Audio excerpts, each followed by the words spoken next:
कल्पना कीजिए दोस्तों, एक ऐसा मामला जहां एक बेजुबान बच्चा और एक बुजुर्ग औरत जिन्हें कानून गवाह मानने से इनकार करता हो, वही सत्य को सामने लाते हैं। क्या ये संभव है? क्या न्याय सिर्फ कठोर नियमों के धागे में बंधा होता है या फिर इसकी एक आत्मा भी होती है? आज हम एक ऐसी ही यात्रा पर निकलेंगे जो आपको न्याय के एक अनछुए पहलू से रूबरू कराएगी।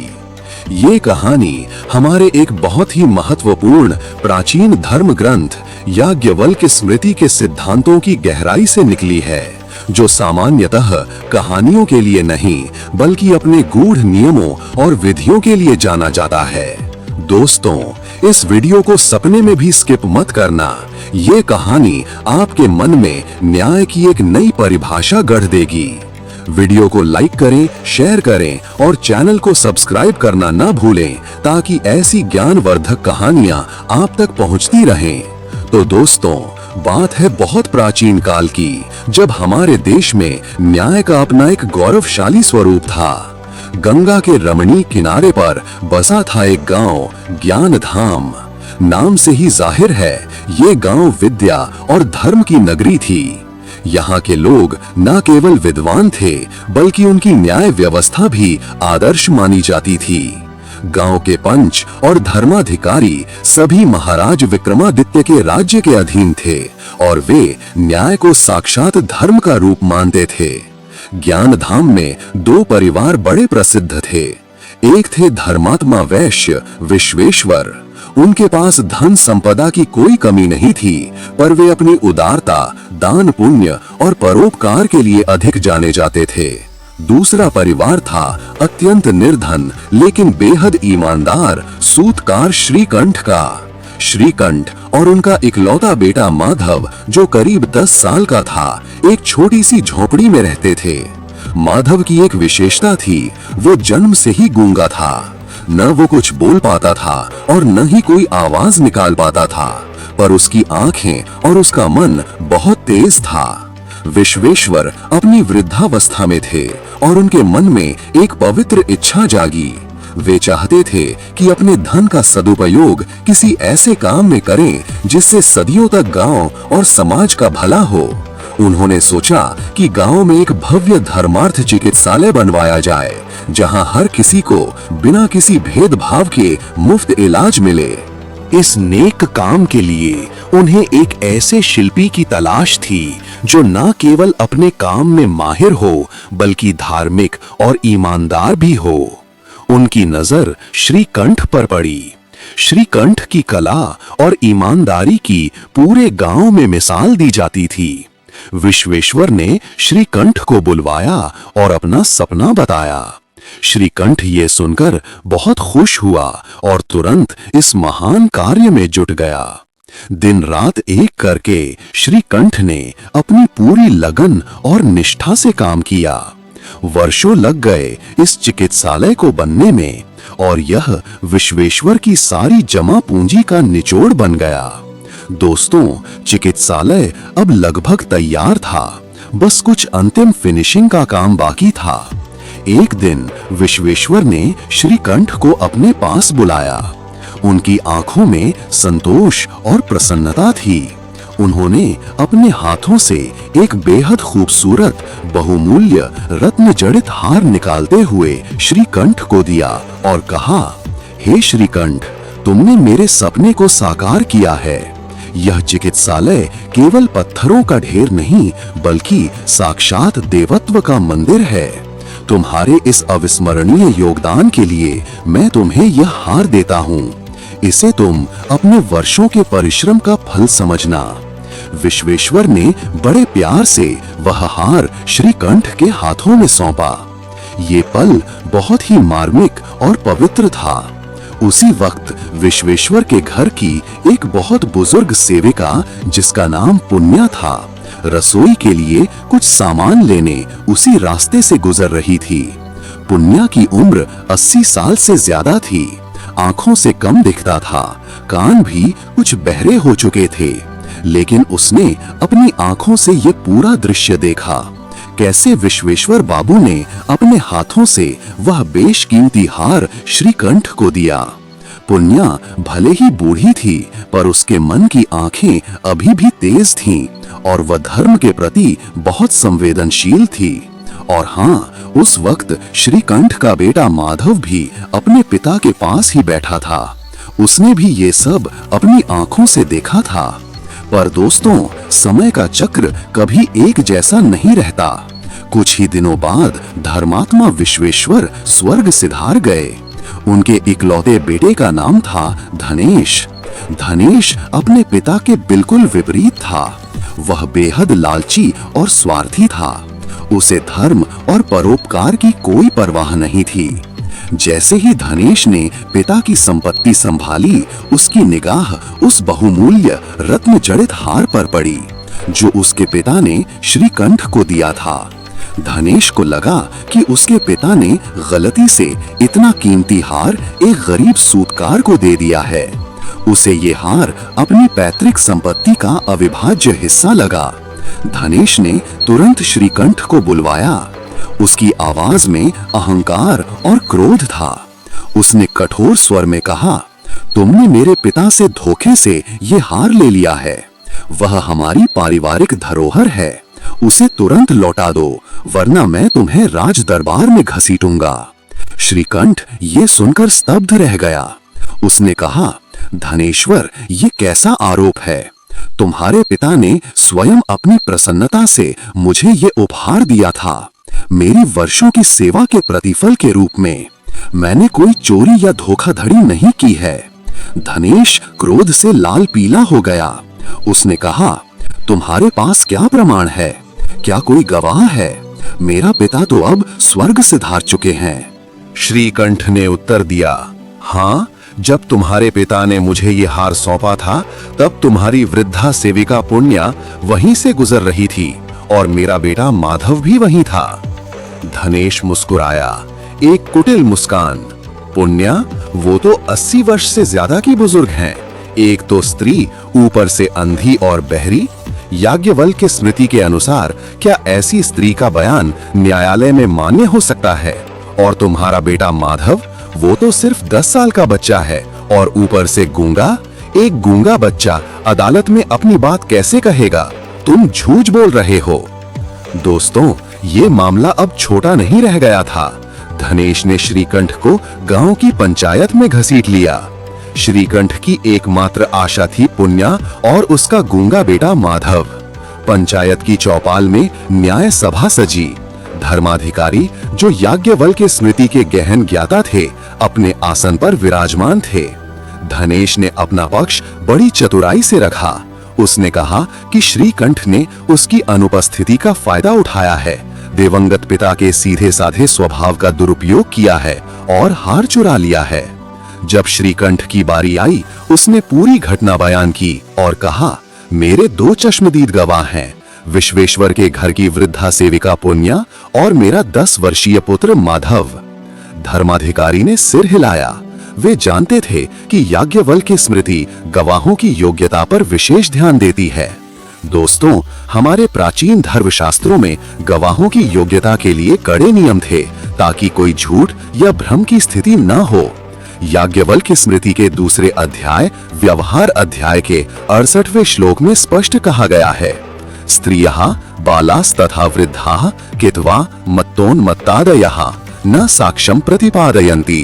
अर्थात स्त्रियां, बालक, वृद्ध, जुआरी, पागल आदि व्यक्ति साक्ष्य के योग्य नहीं होते।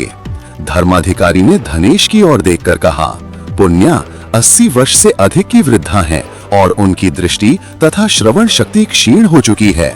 दूसरा, वे एक स्त्री हैं। ऐसे बड़े संपत्ति विवाद में उनका साक्ष्य औपचारिक रूप से स्वीकार्य नहीं है। और तुम्हारा पुत्र माधव, वो तो मात्र 10 वर्ष का बालक है और सबसे बढ़कर वो गूंगा है। एक गूंगा बालक भला न्यायालय में अपनी बात कैसे कहेगा? धर्माधिकारी गहरे असमंजस में थे। नियम के अनुसार श्रीकंठ के दोनों गवाह अयोग्य थे। यदि वे नियमों का अक्षरशः पालन करते तो श्रीकंठ को हार गंवाना पड़ता और अन्याय होता। यदि वे नियमों की अवहेलना करते तो वे स्थापित न्यायिक प्रणाली का उल्लंघन करते। न्याय केवल नियम के कठोर पालन में नहीं बल्कि सत्य की प्रतिष्ठा में है। धर्माधिकारी ये भली भांति जानते थे। सभा में सन्नाटा छा गया। श्रीकंठ निराश होकर सिर झुकाए बैठा था। धनेश के चेहरे पर विजयी मुस्कान तैर रही थी। धर्माधिकारी गहरे चिंतन में डूब गए। वे जानते थे कि याज्ञवल्क्य की स्मृति न्याय को केवल शाब्दिक नियमों का संग्रह नहीं मानती बल्कि उसे धर्म का एक अंग मानती है जहां सत्य की खोज सर्वोच्च है। स्मृति में यह भी कहा गया है कि यदि प्रमाणों में विरोधाभास हो या कोई प्रत्यक्ष साक्ष्य उपलब्ध न हो तो न्यायाधीश को विवेक से काम लेना चाहिए और धर्म के अनुसार निर्णय देना चाहिए। उन्हें एक वाक्य याद आया, युक्त्या निर्णया प्रोति स न्यायः परिपद्यते, अर्थात जहां युक्ति पूर्वक निर्णय किया जाता है वही सच्चा न्याय होता है। उन्होंने गहरी सांस ली और बोले, यद्यपि पुण्या और माधव याज्ञवल्क्य की स्मृति के अक्षरशः नियमों के अनुसार प्रत्यक्ष साक्ष्य के रूप में स्वीकार्य नहीं है, तथापि न्याय का यह भी कर्तव्य है कि वो सत्य तक पहुँचे, विशेषकर तब जब किसी निर्धन पर मिथ्या आरोप लग रहा हो। अतः मैं इन दोनों की प्रत्यक्ष गवाही को नहीं बल्कि उनके अवलोकन को, उनकी मानसिक और प्रत्यक्ष उपस्थिति को समझने का प्रयास करूंगा। सबसे पहले उन्होंने पुण्या को बुलाया। पुण्या का शरीर जीर्ण शीर्ण था पर उसकी आत्मा में दृढ़ता थी। धर्माधिकारी ने विनम्रता पूर्वक उनसे पूछा, माते, क्या आप सचमुच उस घटना की साक्षी थीं जब विश्वेश्वर जी ने श्रीकंठ को हार दिया था? पुण्या ने धीमे लड़खड़ाते स्वर में कहा, हाँ महाराज, मेरी आंखें भले ही कमजोर हो चुकी हैं, पर उस दिन मेरे मन में कोई भ्रम नहीं था। मैंने देखा था बाबूजी विश्वेश्वर ने अपने हाथों से चमकता हुआ हार श्रीकंठ बाबू के हाथों में सौंपा था, बिल्कुल वैसे ही जैसे एक पिता अपने पुत्र को आशीष देता है। उस समय बाबूजी बहुत प्रसन्न थे। पुण्या की आवाज में सच्चाई थी, पर कानूनी कसौटी पर वो कितनी खरी उतरती ये मुश्किल था। अब बारी आई 10 वर्षीय गूंगे बालक माधव की। धर्माधिकारी ने सोचा, एक गूंगा बालक अपनी बात कैसे कहेगा, परंतु फिर उन्हें याज्ञवल्क्य की स्मृति का एक और सूत्र याद आया जो प्रमाण और युक्ति के महत्व पर जोर देता था। न्याय सिर्फ शब्दों का खेल नहीं है। उन्होंने माधव को अपने पास बुलाया और स्नेह से उसके कंधे पर हाथ रखा। माधव बेटा, तुम बोल नहीं सकते पर तुम्हारे नेत्र सत्य देख सकते हैं और तुम्हारा मन समझ सकता है। उन्होंने पास खड़े सैनिक को कुछ इंगित किया। सैनिक एक तख्ती और मिट्टी से भरा बर्तन ले आया। धर्माधिकारी ने माधव से कहा, तुम जो बोल नहीं सकते वो चित्र बनाकर दिखाओ या उस घटना से जुड़े वस्तुओं को व्यवस्थित करके दिखाओ। फिर धर्माधिकारी ने धनेश और श्रीकंठ से कहा कि वे दोनों विश्वेश्वर के चिकित्सालय के निर्माण स्थल पर एक नकली देने और लेने की घटना का मंचन करें, ठीक वैसे ही जैसे वे घटना को घटित हुआ मानते हैं। पहले उन्होंने धनेश को अपना प्रदर्शन करने को कहा। धनेश ने बड़े नाटकीय ढंग से बताया कि श्रीकंठ ने कैसे चोरी छिपे हार को चुराया था और कैसे भागा था। जब श्रीकंठ की बारी आई, उसने उस स्थान पर जहां हार दिया गया था अपना हाथ बढ़ाया और विश्वेश्वर ने जहां बैठकर हार दिया था वहां पर बैठ गया। उसके पुत्र माधव की आंखों में अचानक एक चमक आ गई। वो तुरंत लपका और धर्माधिकारी के चरणों में बैठकर उन्हें अपनी छोटी उंगली से इशारा करने लगा।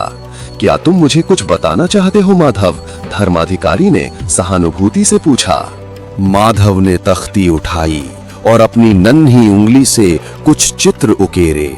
उसने सबसे पहले एक पेड़ बनाया जो चिकित्सालय के बाहर खड़ा था। फिर उसने 2 छोटे बिंदु बनाए, एक विश्वेश्वर के आसन पर और एक अपने पिता के आसन पर।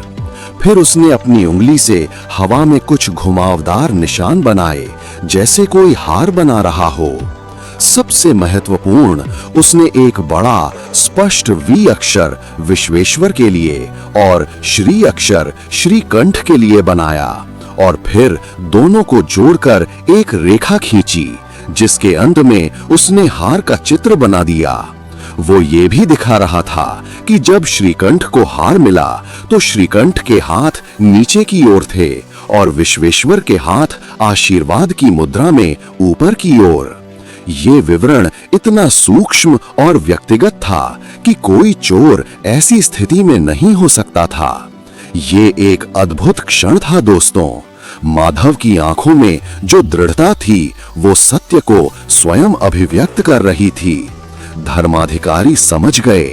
एक 10 वर्षीय गूंगा बालक अपनी दृष्टि से इतनी स्पष्टता से घटना का वर्णन कर रहा था जो हजारों शब्दों से भी अधिक शक्तिशाली था। ये बालक भले ही बोल न पाए पर उसका हृदय और आंखें पूरी घटना की सच्ची साक्षी थीं। धर्माधिकारी ने गंभीर मुद्रा में धनेश की ओर देखा। उनकी आवाज में अब कोई संशय नहीं था। धनेश याज्ञवल्क्य की स्मृति के सिद्धांत अत्यंत गूढ़ हैं।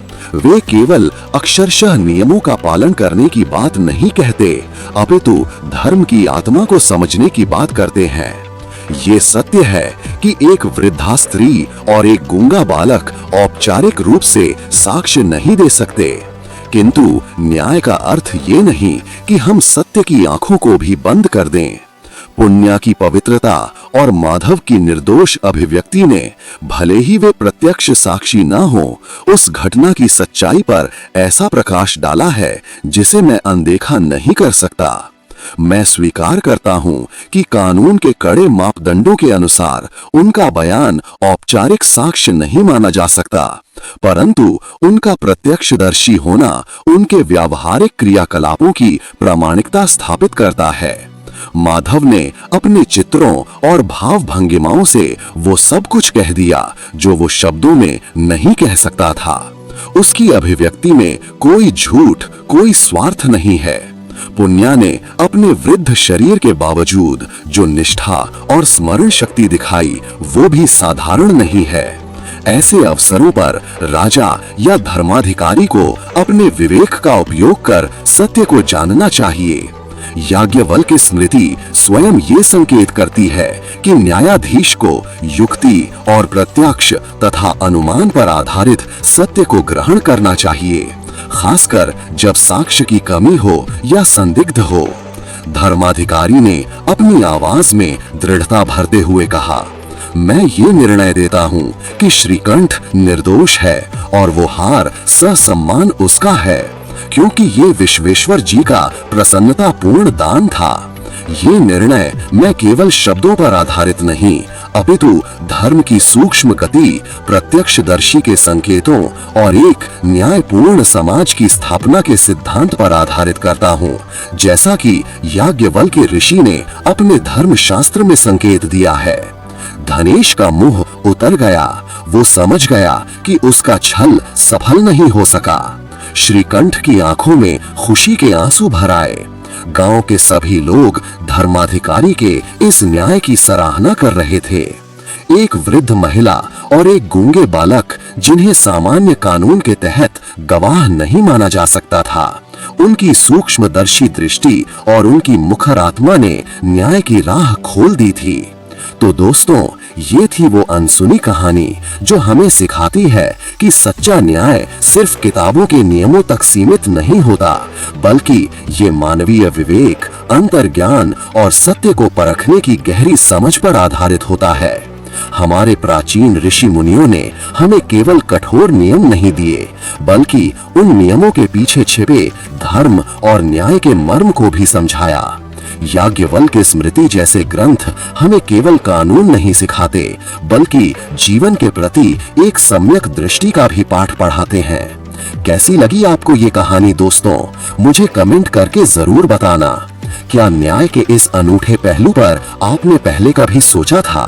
अगले वीडियो में ऐसी ही किसी और अद्भुत कहानी के साथ आपसे फिर मिलूंगा। तब तक के लिए अपना ध्यान रखें और हाँ, चैनल को सब्सक्राइब करना मत भूलना। जय हिंद, जय भारत।